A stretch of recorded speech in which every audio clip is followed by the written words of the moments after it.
এই 4টা আঙুল দেখো কীভাবে, এ দেখো অটোমেটিক্যালি প্লেস হয়ে যাচ্ছে কিন্তু, দেখছো? গিয়ে এবার এই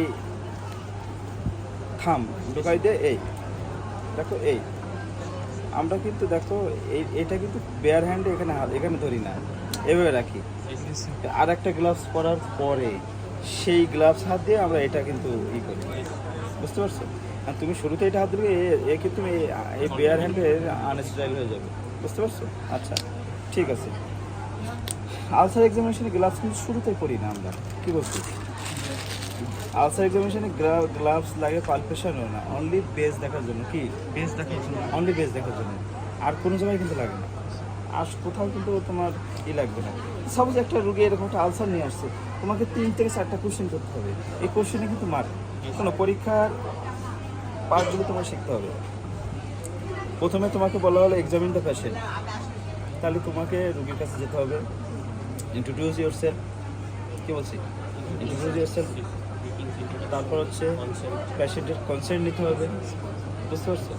কনসেন্ট নেওয়ার পরে তাকে এক্সপোজ করতে হবে। কয়টা জিনিস? Introduce yourself. তারপর হচ্ছে পেশেন্টের কনসেন্ট নাও, যে বাবা আমি একজন ফাইনাল ইয়ার পরীক্ষার্থী বা ফাইনাল প্রপ বা ফাইনাল পেশাগত পরীক্ষার্থী, আমি আপনাকে পরীক্ষা করে দেখবো, আপনি কোনো ব্যথা পাবেন না, যদি কোনো অসুবিধা হয় আপনি আমাকে বলবেন, আমি ব্যবস্থা নিব, এটুকু, ঠিক আছে? আচ্ছা, এরপরে কী করবো? এরপরে হচ্ছে এক্সপোজার। যদি এখানে এটা যদি হয় আলসার, বুঝছো কী বলছি? ওদিকে এইটা যদি হয় আলসার, একটা আলসারের এক্সামিনেশনে পার্ট তোমাকে শিখতে হবে। আলসার এক্সামিনেশন করতে গেলে তাকে কিন্তু এক্সপোজ করতে হবে এই পর্যন্ত। কোন পর্যন্ত? এই গ্রোইন পর্যন্ত। কেন? বেশিরভাগ তুমি কিন্তু লুঙ্গি পরা থাকে, কি লুঙ্গি পরা থাকবে। ওটা যখন এই পায়ে আলসার এক্সামিন করবা, লুঙ্গিটা দেখো এই লুঙ্গি তো দেখো একটা আর একটা ভিতরে ঢোকাই দিয়ে এভাবে ধরে টান দিয়ে এই পর্যন্ত দিতে হবে। কারণ কি? তোমাকে গ্রোইনের ওই সময় বিভিন্ন কোনো দেখতে হবে, তাহলে তোমার এই পুরা পা তোমাকে এক্সপোজ করতে হবে। সাথে এখানে একটা আলসার আছে, তোমাকে দেখতে হবে যে ভেরিকোজ ভেইনটেন আছে কিনা। এই ভেরিকোজ ভেইন তো তুমি মানুষকে এখানে পাবা না, পাবা হচ্ছে এই জায়গায় তুমি কিন্তু খুঁজে পাবা না, ঠিক আছে? আচ্ছা, তাহলে একটা আলসারের পেশেন্ট প্রথমেই তুমি কি করলা? পরিচয় দিলা, তারপর তার কনসেন্ট নিলা, কনসেন্ট এবারে এক্সপোজ করলা। এক্সপোজ করার সময় কিন্তু টিচারকে একটা ওয়ার্ড বলতে হবে, একটা সেন্টেন্স। কি? যে I need attendance, screening and privacy. কয়টা? 3টে। অ্যাটেন্ডেন্স লাগবে, স্ক্রিনিং লাগবে, আর প্রাইভেসি লাগবে, ঠিক আছে? এক্সামিনে তোমাকে গুলো ওকে প্রসিড তোমাকে বলেন। হ্যাঁ, কোনটা? শোনো, এটা তো তোমার পার্ট অফ এক্সামিনেশন। তুমি যে এক্সামিনেশন করো না কেন তোমাকে এটা বলতে হবে, বুঝতে পারছো? শোনো, প্রাইভেসির তো আসলে লেভেল নাই, বুঝতে পারছো? প্রাইভেসি তো লেভেল নাই। তুমি বা এই জিনিসগুলো তো আসলে আপেক্ষিক, পার্সোনাল পারসেপশনের ব্যাপার। আমি মনে করো যে একজন ফিমেল ফিমেল পেশেন্টকে তুমি হাতে জাস্ট টাচ করছো, সেটা খুব মাইন্ড করতে পারে। এখন আর তুমি এইটাতেই সে হার্ট হতে পারে। আবার কোনো পেশেন্টকে তুমি যদি তার যে জায়গায় এক্সামিন করবা সেখানে ধরলেও সে কিছু বলবে না।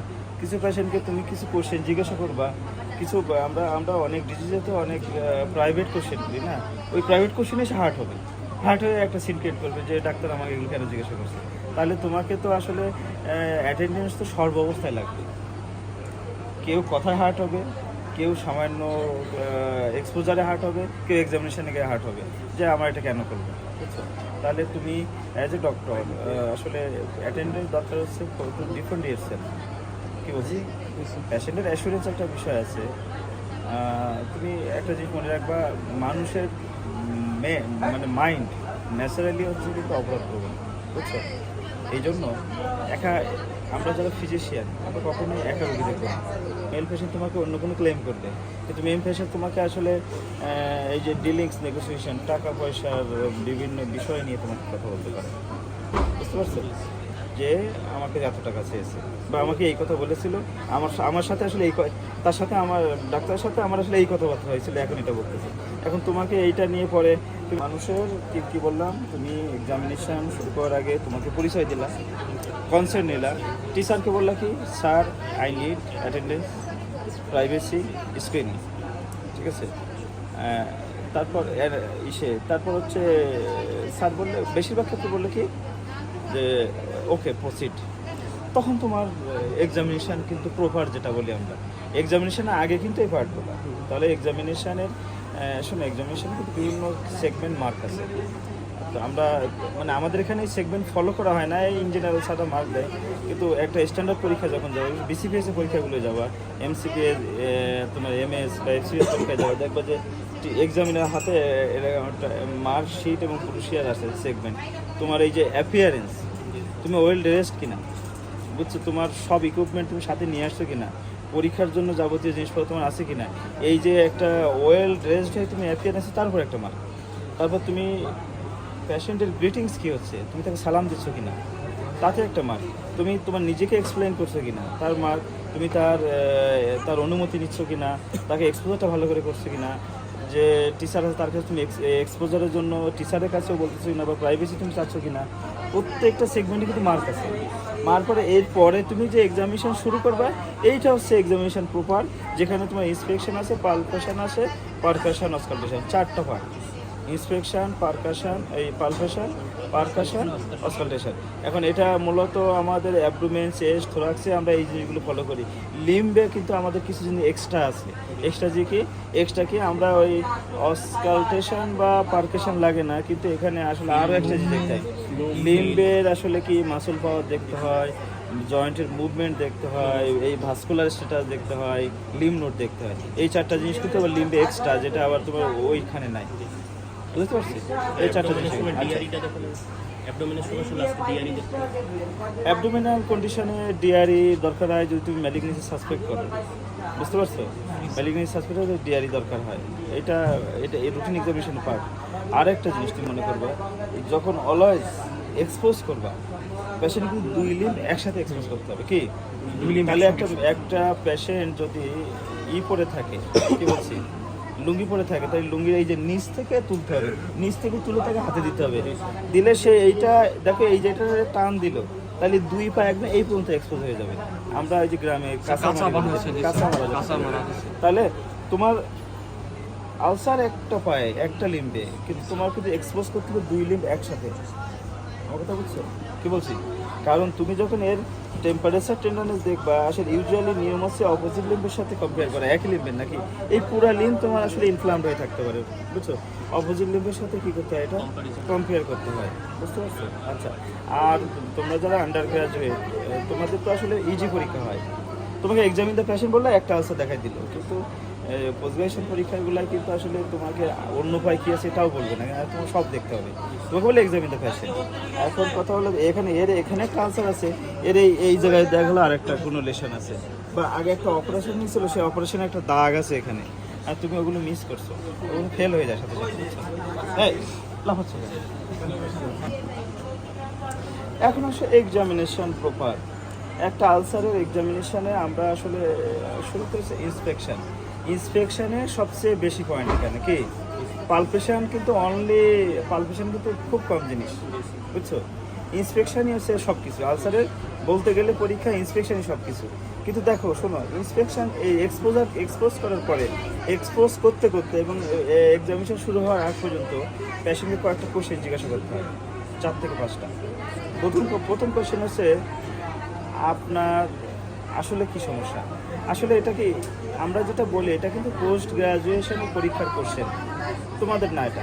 কারণ তোমাকে বলা হয়েছে তুমি হচ্ছে এই আলসার এক্সামিন করো, তাহলে আপনার কি সমস্যা এটা এই কোশ্চেনে সলভ হয়ে গেল, আলসার এক্সামিন। কিন্তু পোস্ট গ্রাজুয়েশনে ওটা বলে দেয় না সবসময়, যে বলে যে এক্সামিন দ্য কোশ্চেন। তখন আসলে পেশেন্টের কাছে কোশ্চেন করে জিজ্ঞাসা করতে হয় যে আপনার সমস্যা কি, তখন সে বলে যে আমার পায়ে ঘা, বুঝছো? তাহলে আপনার কি সমস্যাটা একটা কোশ্চেন, ফার্স্ট কোশ্চেন। তারপরে এটা কতদিন, ফার্স্ট কোশ্চেন কি, এটা কি সমস্যা। সেকেন্ড কোশ্চেন এটা কি কতদিন, হাউ লং, ডিউরেশন।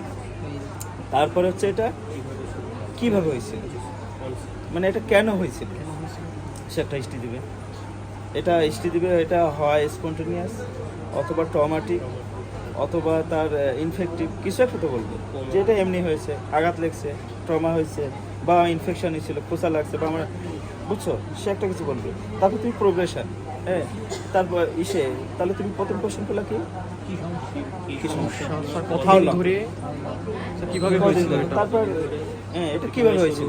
আচ্ছা, এরপরে কোশ্চেন পুজ বের হয় কিনা, কি ডিসচার্জের কোশ্চেন করতে হবে, এখান থেকে পুজ বের হয় কিনা, বা এখান থেকে আপনার কি বের হয়, সে বলবে যে এখন পানির মতো বেরোচ্ছে, আগে একসময় পুজ বেরোতো এখন পানির মতো বেরোচ্ছে। যদি তার হিলিং আনসার হয় তাহলে প্রথম দিকে পুজ বেরোতো, এখন কি হবে পানির মতো বেরোবে। পানির মতো বেরোচ্ছে, বুঝছো, যদি হিলিং আনসার হয়। আচ্ছা, ডিসচার্জ। ফিফথ কোশ্চেন হবে ব্যথা আছে কিনা, কি ব্যথা আছে। ফিফথ কোশ্চেন কি ব্যথা আছে। পেইন আছে কিনা, তোমার এই কোশ্চেনটা জিজ্ঞেস কি ব্যথা আছে কিনা, এই ব্যথা আছে কিনা এটা তোমার কোশ্চেন জিজ্ঞেস করতে, ব্যথা আছে কিনা। পরের নম্বর কোশ্চেন হচ্ছে আপনি এই যে পার মুভমেন্ট বুঝেন কিনা, কি বোধ শক্তি আছে কিনা, কি পায়ে বোধ শক্তি আছে কিনা, সেন্সেশন আছে কিনা। একবার ফাইনাল কোশ্চেন হচ্ছে কিছু কোমরবিডিটি কোশ্চেন জিজ্ঞাসা করবে, ডায়াবেটিস আছে কিনা, ডায়াবেটিস প্রেশার আছে কিনা, স্মোকিং করেন কিনা, কি ডায়াবেটিস প্রেশার আছে কিনা, আপনি স্মোক করেন কিনা, বুঝছো। তাহলে আমি কতগুলো কোশ্চেনের কথা বললাম বলো, হ্যাঁ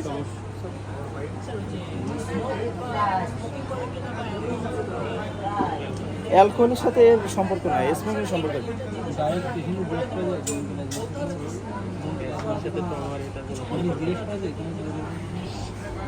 কিছু এই স্মোকিং এর জিজ্ঞাসা করার জন্য কিছু মনে করবেন কিনা এইটা বলার দরকার নেই।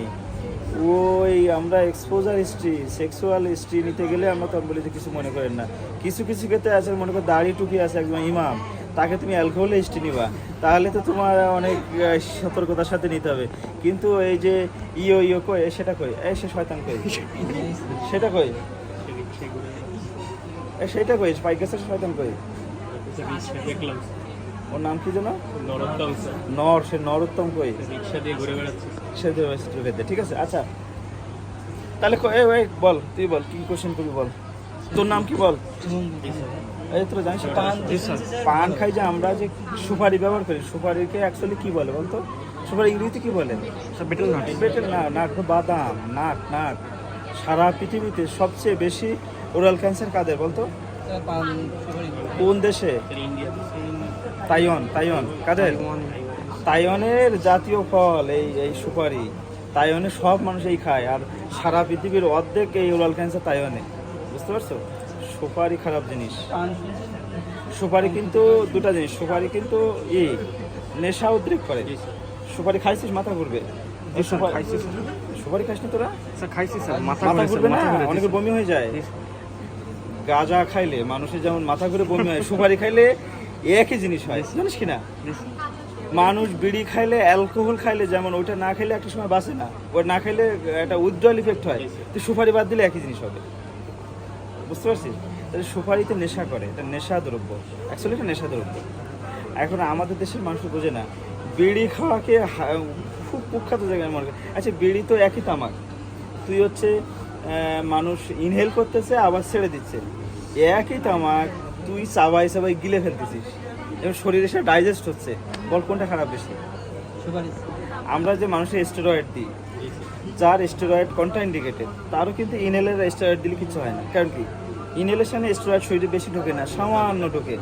তাই তুই যে বিড়ি খাচ্ছিস ওটাও তো আসলে নিকোটিন ঢুকতেছে, তবে ওই লেভেল না। কিন্তু যে বেটা পান জর্দা সহ খাচ্ছে, ও তো আসলে ওই 10-15টা বিড়ির সমান একটা পান সে খাচ্ছে, সাথে সুপারি তো ডিরেক্ট নেশাদ্রব্য, তাই না, নেশাদ্রব্য। আচ্ছা এখন তাহলে শুধু যে বিড়ি খায় এইটা বললে হবে না, সে পান খায় কিনা, জর্দা খায় কিনা, বুঝছো। কারণ এই যে একটা ফুড আলসার, এই বয়সে যার ডায়াবেটিস আছে তার কিন্তু সবচেয়ে বেশি প্রবণ হচ্ছে তার ভাস্কুলাইটিস। কি ভাস্কুলাইটিস পৃথিবীতে পেরিফেরাল ভাস্কুলার ডিজিজ, বা সরি বার্জাস ডিজিজ, বা বার্জাস ডিজিজ আর এক নাম কি, হ্যাঁ থ্রম্বনজাইটিস অবলিটারেন্স। যে বিড়ি খায় নাই বা পান খায় নাই এমন মানুষের কোনো সময় রোগ হয় না, বুঝেছিস। কি যে বিড়ি খায় নাই, পান মানে তামাক যে খায় নাই, তার এরকম সময় হয় না।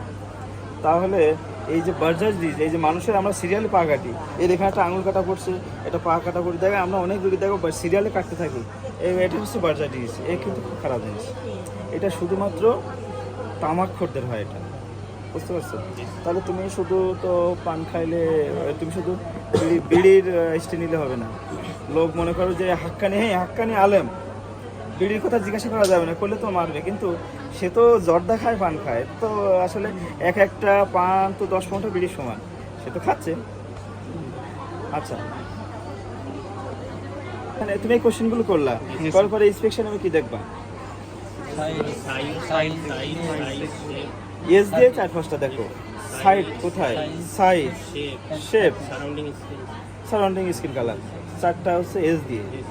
এরপর তুমি দেখবা হচ্ছে মার্জিন, কি মার্জিন দেখবা, এজ দেখবা, ফ্লোর দেখবা, ডিসচার্জ দেখবা। বুঝতে পারছো? আচ্ছা, নাম্বার তো শুরুতেই দেখবে না, ও নাম্বার দেখতে হবে কয়টা আছে, ঠিক আছে? কোশ্চেন তুমি জিজ্ঞাসা করতে পারো শরীরে আর কোথাও আছে কিনা। আলসারে না, আমরা একটা লাম্পে করি কোশ্চেনটা, আর কোথাও আছে কিনা। লাম্প তুমি এক জায়গায় দেখছো, এইটা শরীরে অন্য জায়গায় থাকতে পারে, কিন্তু আলসার যেটা দেখছো একই পায়ে বা 2 পা তুমি তো এক্সপোজ করে ফেলছো, অন্য জায়গায় থাকার চান্স কম। আচ্ছা, থাকে কোন আলসার বলো তো? মাল্টিপল আলসারের কারা, কোনগুলা? এ মেলা পূজা বাড়ি কই? সাতক্ষীরা। ও বলেছে, হ্যাঁ। শঙ্কর কি বলো তো? তাও তো হ্যাঁ, ভালো, হ্যাঁ, সেকেন্ডারি সিফিলিস, বুঝছো? সেইখানে এরকম স্কিনের আলসার হয়, সেটা কিন্তু বিভিন্ন জায়গায় হবে, বুঝতে পারছো? ও বলেছে, ভালো বলেছে। টিউবারকুলার আলসার অনেক সময় বিভিন্ন জায়গায় হয়, একসাথে বিভিন্ন জায়গায়, বুঝছো? হ্যাঁ, যদি এই সমস্ত রোগ, এই সমস্ত জিনিস মানে সাসপেক্ট করো, ওগুলো শোনো, ওই আলসারগুলো দেখলে তুমি বুঝতে পারবে, বুঝছো? এমন কথা হচ্ছে, এই জিনিসগুলো কিন্তু আমরাও দেখিনি কোনো দিন। শোনো, আমার মনে হয় আমাদের ওয়ার্ডে যারা আছে, যত সিনিয়র ডাক্তার হোক না কেন, এই সিফিলিসের আলসার কেউ দেখিনি, বুঝছো? সিফিলিসের সর্বশেষ ভুগেছে মনে হয় কাজী নজরুল ইসলাম, এরপরে আর কেউ ভুগিনি এদেশে। অ্যান্টিবায়োটিকের তো আবিষ্কার হয়ে গেছে তো, বুঝছো? শোনো, এই রোগগুলো মানে মানে হার্ট টু হেয়ার, মানে তোমার শুনতে খুব মনে হবে যে কি ভয়ঙ্কর রোগ, চিকিৎসা সবচেয়ে ইজি, বুঝছো? হ্যাঁ, না এটা সিম্পল একটা অ্যান্টিবায়োটিক, এটা ভালো হয়ে যাবে।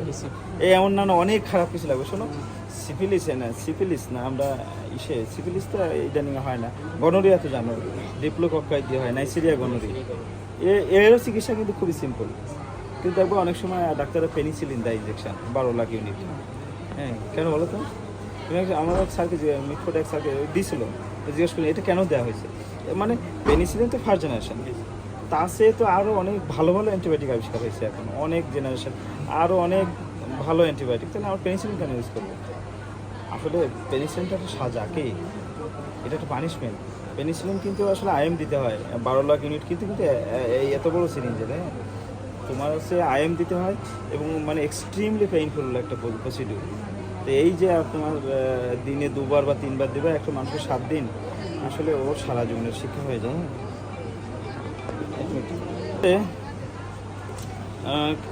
ইসে এক্সামিনেশন, তাহলে ইন্সপেকশনে কি কি দেখলাম বলো তো?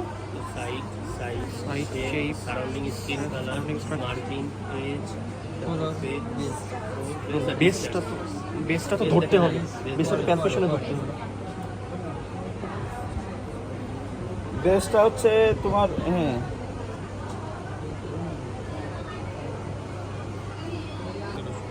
তাহলে ইন্সপেকশন গেল, এবার আসে পালপেশন।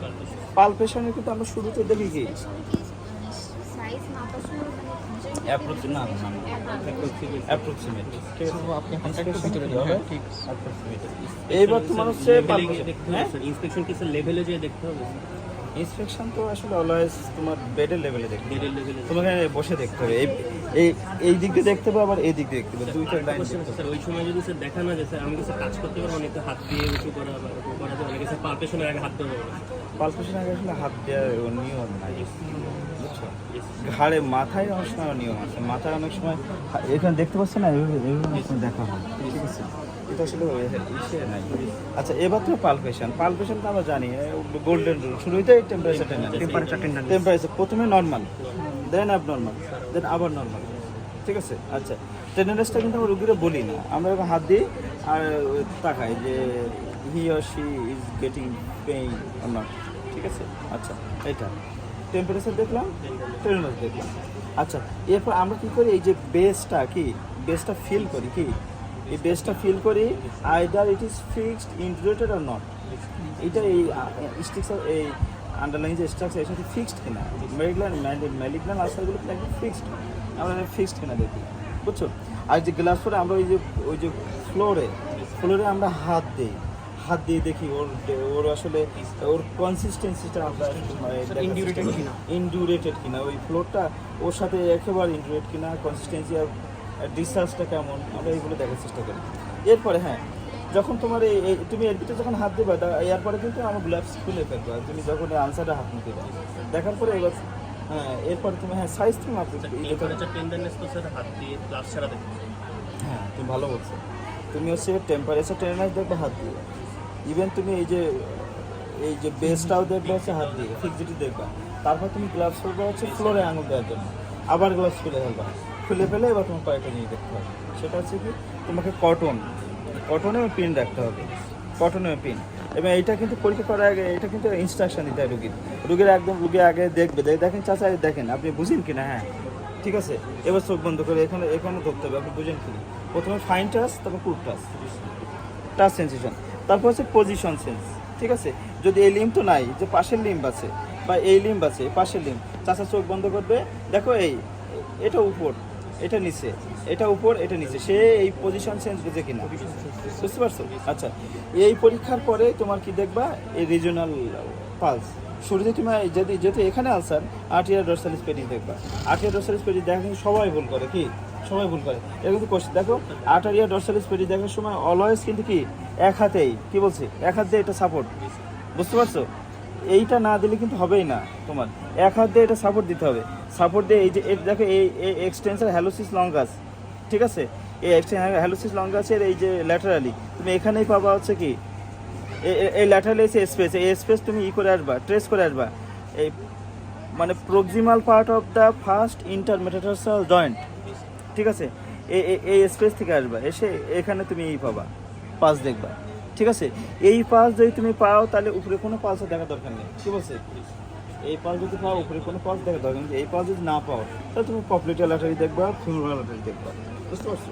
এবার আসো লিম্ব নোট কি, তুমি হচ্ছে তুমি কিন্তু প্রথম নার্ভাস সিস্টেম দেখলা কোনটা, touch, fine touch, crude touch, position sense, vibration sense আমরা বলি না, তো মেডিসিন ডাক্তারাই দেখে, ওই টিউনিক ফর্ক দিয়ে দেখে,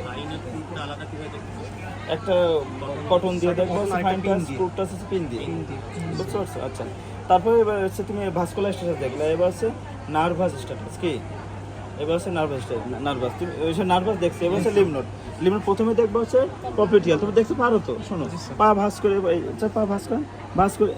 রাখেন, পা ভাঁজ করে এর ফাইল করতে হয়। আর তুমি ওটা তো দেখো, এখানে টি শেপ, জানো তো এই টি শেপ, একটা হচ্ছে হরাইজন্টাল গ্রুপ আছে, একটা ভার্টিক্যাল গ্রুপ আছে, ঠিক আছে।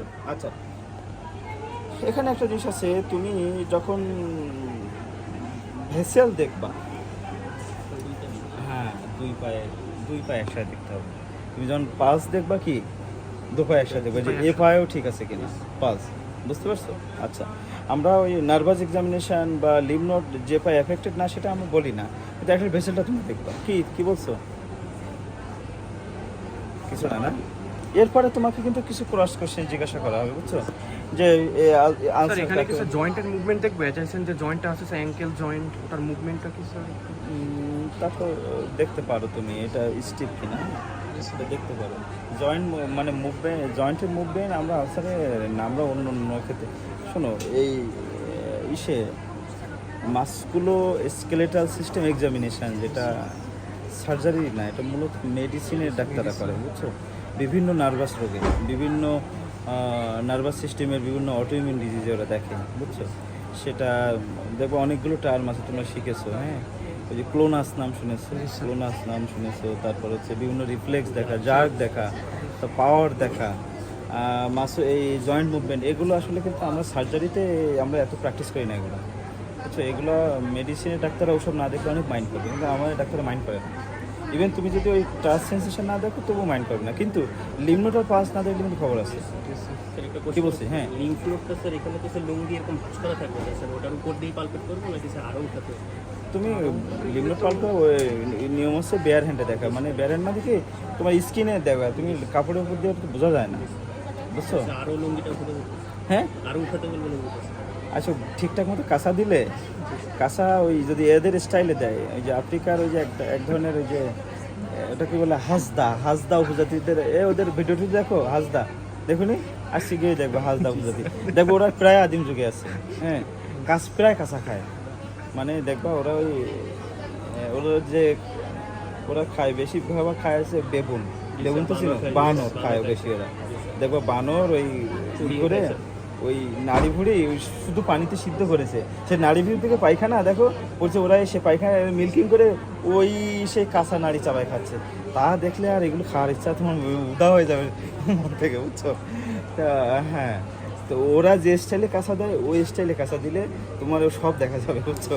কিন্তু স্যার ওটা তো বেশি এক্সপোজ হয়ে যাবে না স্যার, একেবারে একদম। আরেকটা উপজাতি আছে বলো তো, ইয়া বলে, আমি বলছি অস্ট্রেলিয়া ওই না পাপুয়া নিউ গিনি একটা উপজাতি দেখবা, অনেক স্যার বনের মধ্যে থাকে না না না, বনে না। ওরা পানির নিচে শিকার করে, ওই যে মাছ শিকার করে, ও 4 মিনিট 5 মিনিট পানির নিচে যারা স্টে করতে পারে, বুঝছো? স্যার ওটা ইন্দোনেশিয়ায় আছে স্যার, ওটা ইন্দোনেশিয়া ইন্দোনেশিয়া আছে, নিউ গিনিতে আছে, নিউ পাপুয়াতে হ্যাঁ। আছে। তো দেখবা ওরা এক স্টাইলে কাঁচা দেয়, শুধুমাত্র জেনেটিলি এটা ঢাকে, বুঝছো? আর সব দেখা যায়, এই গ্লুটিয়াস ম্যাক্সিমাসটা সব দেখা যায়, হ্যাঁ। তা আমরা আসলে ওই স্টাইলে বলতে পারি, অ্যাটলিস্ট ওটা তো দেখা যাবে, লিমনোর জন্য দেখা যায়, বুঝছো? আচ্ছা শোনো, আমি তোমার যেটা এক্সামিনেশনের পার্টের কথা বলতেছিলাম, তোমার আমার গরম লাগতেছে কেন, আমার তো আলো জ্বলতেছে, আমার ফোনে আলো জ্বলে অনেক সময়, তোমার যে মেডিসিন এবং সার্জারিতে কিছু জিনিস প্রায়োরিটি আছে, এই যে আমাদের এখানে তুমি যদি ফাইন টাচ, ফুড টাচ বা পজিশন সেন্স, তারপর ভাইব্রেশন, এগুলো যদি না দেখো তাহলে আসলে আমাদের ডাক্তাররা কিন্তু খুব বেশি কিছু বলবে, হ্যাঁ হ্যাঁ হ্যাঁ, কিন্তু তুমি এটা যদি মেডিসিন অর্ডার না করো তাহলে ওরা অনেক মাইন্ড করে, বুঝতে পারছো? আবার আমাদের তুমি যদি পালস না দেখো, লিম্ফ নোড না দেখো, তাহলে কিন্তু পাপ হয়ে যাবে, কিন্তু ওরা ওদের ওইটা আগ্রহ কম, পালস লিম্ফ নোডে আগ্রহ নাই, ওদের এই জিনিসগুলো খুব আগ্রহ, বুঝতে পারছো? জারকে আগ্রহ, মাসেল পাওয়ারে আগ্রহ, আমাদের সব ওসব দরকার নেই। ইংল্যান্ড দেখিস না? দেখছি কিন্তু ভোলাই যাইছি। এই যে ইঙ্গুলার লিগমেন্ট তো দেখাই, যে ইঙ্গুলার লিগামেন্টটাকে দেখবি, এই হচ্ছে সিম্পাইসিস পিউবিস, এসে আইলেক্স, এই যে আইলেক ক্রেস, অ্যান্ট্রোসোফা আইলেক স্পাইন, এই যে এই কার্ভ, এটা হচ্ছে ইঙ্গুলার কি, ইঙ্গুলার লিগামেন্ট, ইঙ্গুলার লিগামেন্টের একদম এই নিচ দিয়ে এই এই হচ্ছে তো হরাইজেন্টাল গ্রুপ, বুঝছিস? আচ্ছা, হরাইজেন্টাল গ্রুপের এই তোর যে কি বলে ফিমোরাল ভেইন, যেটা ভেইনের গায়ে গেছে, এটা এখানে পাবি ভার্টিক্যাল গ্রুপ, বুঝতে পারছিস? দুই হাত রাখবো কি হবে একসাথে? হ্যাঁ, ওটা দুই হাত রাখবো কি না হবে? না, দুই হাত বলতে কি, আমরা নর্মালি এই ডান হাত দেখ এইভাবে ফিল করি, এক হাত দিয়ে এক হাত দিয়ে? হ্যাঁ হ্যাঁ, এক হাত এইভাবে ফিল করি, আমরা হচ্ছে এইভাবে ফিল করি, বুঝছিস? এইভাবে ফিল করি, একবার লিমনোট পাই, যদি লিমনোট আমরা পাই তাহলে ওইটার আবার না না, একবার লিমনোট পাইলে ওইটার আবার কিন্তু লাম্পের এক্সামিন করতে হবে, কি লাম্পের একদম মানে এটা বড় লিমনোট পাইছিস তো ওইটা তখন কিন্তু আবার লাম্পের এক্সামিন করতে হবে, তোমার ওটার কনসিস্টেন্সি কি, টেন্ডার কিনা, তারপর হচ্ছে ফিক্সিটি কিনা, ওটা ম্যাটেড কিনা, ওর সাথে আরও লিমনোট আছে কিনা, এটা কিন্তু তোমার তখন এক্সামিন করতে হবে। যদি তুমি একবার once you have got an লিমনোট, তখন তোমাকে থরো এক্সামিনেশন করলাম, বুঝতে পারছো? মানে স্যার একই সাথে আলসার আবার লাম্পের এক্সামিনেশনে পড়ে গেছে, মানে দুটোই। এখন মনে করো এই যে আলসারটা তুমি, মানে সাপোজ এইটা হচ্ছে ম্যালিগনেন্ট আলসার, স্কোমাসাল কার্সিনোমা, তাহলে ওখানে যে লিমনোটটা পাইছে ওটা হার্ড লাম্পের মধ্যে এত বড় লিমনোট পাওয়া, তাহলে তোমার ওই এইটা যে স্কোমাসাল কার্সিনোমা, তুমি যদি হিস্ট্রি দিয়ে ওটাকে প্রুভ করতে চাও, তাহলে ওই লিমনোটটাকে তোমাকে ওই লিমনোটের স্ট্যাটাস তোমাকে এর সাথে বর্ণনা করে, মানে এক্সপ্লেন করে তোমাকে এটাই প্রুভ করতে হবে। তাহলে শুধু লিমনোট পালপেবল বললে তোমার হবে না, ওটা তোর কোন ধরনের লিমনোট, হার্ড কিনা, ফিক্সড কিনা, কনসিস্টেন্সি, টেন্ডারনেস কিনা, অনেক কিছু তোমাকে বলে, তারপর এটা প্রুভ করে, এটা স্কোমাসাল কার্সিনোমা, বুঝছে? যে এটা মেটাস্টিস হয়ে ওটা হয়েছে, বুঝেছো?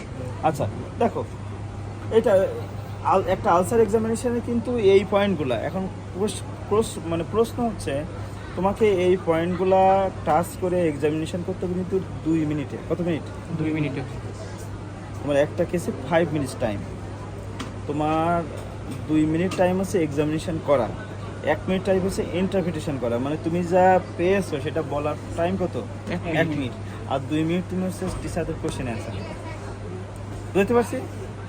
হ্যাঁ। ইন্সপেকশন কত সেকেন্ড ধরে করবো আনুমানিক? কত?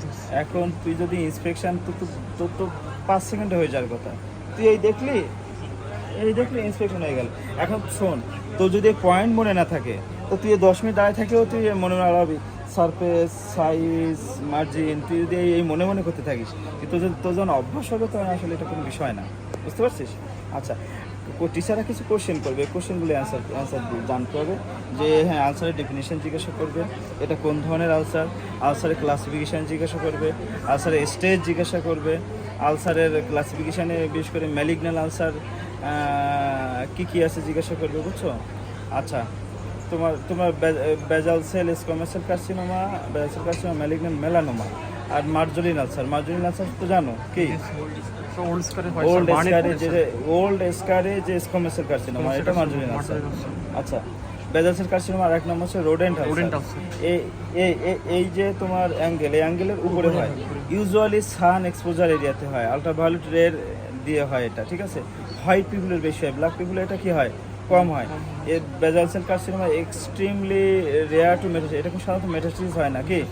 এই যে ম্যালিগন্যাল আলসার, এর চিকিৎসা অপারেশনের কিন্তু কিছু নিয়মকানুন আছে। তুমি যে অপারেশন করবে, অপারেশনের মার্জিন গ্যাপ রাখতে হয়। স্কোয়ামাস সেল কার্সিনোমাতে ইউজুয়ালি 0.5 সেন্টিমিটার কি, 0.5 সেন্টিমিটার, বুঝতে পারছো? বেজাল সেল কার্সিনোমা 1 সেন্টিমিটার, কত? 1 সেন্টিমিটার। আর হচ্ছে ম্যালিগন্যাল মেলানোমায় 2 centimetre. Usually 2 centimetre, 0.5 on 2 BCC। Basal cell ও, বেজাল সেল কার্সিনোমা 0.5 BS রাখো বলে, হ্যাঁ BSMM বলে, BSMM। বেজাল cell carcinoma 0.5, squamous cell carcinoma হচ্ছে 1, আর হচ্ছে তোমার ম্যালিগন্যাল মেলানোমা হচ্ছে কত? 2। ম্যালিগন্যাল মেলানোমা আরও নানা রকম হিসাব কিতাব আছে, বুঝছো? আমরা ওটা ওই থিকনেস দেখতে হয়, মাপতে হয়, ওটা ব্রেসলস স্কিন থিকনেস বলে, বুঝছো? ব্রেসলস একটা ল আছে, সেই নিয়ম অনুসারে কিন্তু ওর কিন্তু এটাকে বলা হয় clerk anatomic level of invasion. ওই নানা রকম স্কোরিং সিস্টেম আছে বেজাল সেল কার্সিনোমার, হয়ে ওর কিন্তু বিভিন্ন গ্রেডিং হয়, সেই গ্রেড অনুসারে ওর থিকনেস দেখতে হয় এবং কতটুকু রাখবা। লেভেল 1, 2, 3, 4 আছে, এক লেভেলে কিন্তু মার্জিন রাখবা এক রকম। এই জন্য স্কোয়ামাস সেল কার্সিনোমা, সরি এই ম্যালিগন্যাল মেলানোমা আমরা রাফলি বলি 2 সেন্টিমিটার, ও কিন্তু কারো 3 সেন্টিমিটার আছে, কারো 1 সেন্টিমিটার আছে, বুঝতে পারছো? আচ্ছা, স্কোয়ামাস সেল কার্সিনোমা তো জানো। আচ্ছা, এই ম্যালিগনেন্সির চিকিৎসা কি? ম্যালিগনেন্সির মোড অফ ট্রিটমেন্ট কী কী আছে? একটা হচ্ছে সার্জারি, একটা কেমোথেরাপি, একটা রেডিওথেরাপি। কি? সার্জারি, কেমোথেরাপি, রেডিওথেরাপি, বুঝতে পারছো? কি? Surgery, chemotherapy, radiotherapy. এই ম্যালিগন্যাল মেলানোমা ইউজুয়ালি ব্ল্যাক হয়, কি ইউজুয়ালি ব্ল্যাক হয়, কিন্তু ম্যালিগন্যাল মেলানোমা কিন্তু বডির বিভিন্ন জায়গায় হতে পারে, বডির ভিতরে হয়, রেকটামে হয়, কি রেকটামে হয়, রেকটামে যেটা হয় ওটা কিন্তু ব্ল্যাক না, কি ওটা ব্ল্যাক না।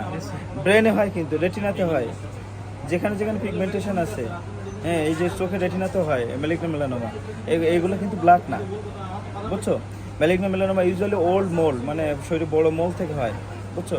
আচ্ছা, আলসার নিয়ে আর কোনো কোশ্চেন আছে? আলসার ওভারঅল আলসারের স্যার ট্রিটমেন্ট কি স্যার, ডিভাইড করে ফেলতে হবে ওটাকে?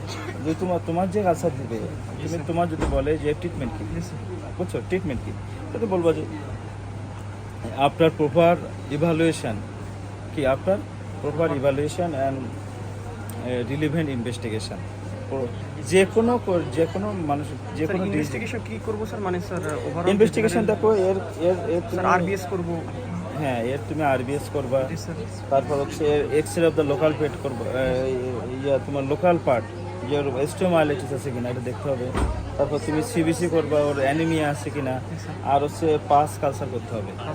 আর সাসপেক্টেড কেস অফ ম্যালিগনেন্সি, তোমার এখান থেকে এই যে মার্জিন, এই মার্জিন ওএস বাইপসি বলি আমরা, বুঝছো? এখান থেকে ওএস বাইপসি নাম মনে রাখো। Suspected ulcer, suspected case of ulceration বা সাসপেক্টেড ম্যালিগনেন্সির আমরা এখান থেকে টিস্যু বাইপসিতে পাঠাতে হবে, বুঝছো? বা আমরা যে টিউবারকুলোসিস চিন্তা করি, অনেক সময় কালচারে পাওয়া যায় না, ওটাও বাইপসিতে পাওয়া যায়, বুঝতে পারছো? এগুলো বাইপসি করতে হয়। তার মানে আমরা ওয়েজ বায়োপসি শুধু মার্জিন থেকে না, ওয়েজ বায়োপসি তোমার নর্মাল স্কিন নিবা, মার্জিন মানে ইন্টারমিডিয়েট জোন নিবা, আবার একদম এই মাস্কার থেকে নিবা, টোটাল নিয়ে নেবা, তাহলে আমরা সব জায়গায় চিত্র পাই, ওটা ওয়েজ বায়োপসি বলে, ঠিক আছে? আচ্ছা, আলসার নিয়ে কোনো কোশ্চেন আছে? বলো, কোশ্চেন থাকবে বলো। আর হ্যাঁ, ট্রিটমেন্ট হচ্ছে তোমার বলবো যে after proper evaluation and relevant investigation. হ্যাঁ, তবে কী করবা, ট্রিটমেন্টের হচ্ছে ম্যানেজমেন্টের কয়েকটা ধাপ। একটা হচ্ছে improvement of the general condition of the patient, হ্যাঁ, ডায়েটারি সাপ্লিমেন্টেশন, তারপর হচ্ছে vitamin supplementation, correction of anaemia, control of comorbidities, মানে কি তোমার অ্যানিমিয়া, ডায়াবেটিস, হাইপারটেনশন, এগুলো তোমার হচ্ছে কন্ট্রোল করতে হবে। এগুলো তো চিকিৎসা করা যাবে না, কন্ট্রোল করতে হবে, কন্ট্রোল করতে হবে। তারপর কি আলসারে কী হবে, এই যে আলসারটা হিলিং আলসার কি regular dressing, antibiotic according to the culture and sensitive report. আচ্ছা, তারপর হচ্ছে এই যে লোকাল পার্টির চিকিৎসা, ওই যে একটা আলসার অলরেডি হয়েছে, ওটা কী করবা, এটা করবো হচ্ছে যদি লেস দ্যান 4 সেন্টিমিটার হয় তাহলে এটা প্রাইমারি হিলিং হবে। যদি 4 সেন্টিমিটার বেশি হয় তাহলে গ্রাফট অথবা ফ্লাপ কাভারেজ, কি ওই স্কিনটা আমরা কাভার করবো আইদার গ্রাফট আর ফ্লাপ। বুঝতে পারছো? এটা হচ্ছে চিকিৎসা আলসারের, বুঝছো? আলসারের চিকিৎসা বলে তুমি শুরুতে বলতে হবে নিউট্রিশনাল, মানে nutritional improvement, anaemia correction, comorbidity correction, antibiotic দিবা, তারপর তুমি রেগুলার ড্রেসিং করবা, তারপর এই আলসার এরিয়াটা কাভার করবা আইদার গ্রাফট অথবা ফ্লাপ দিয়ে। এটা হচ্ছে আলসার চিকিৎসা, ঠিক আছে? আচ্ছা, আর কি জানতে চাও আলসার নিয়ে? এই লাম ছিল না,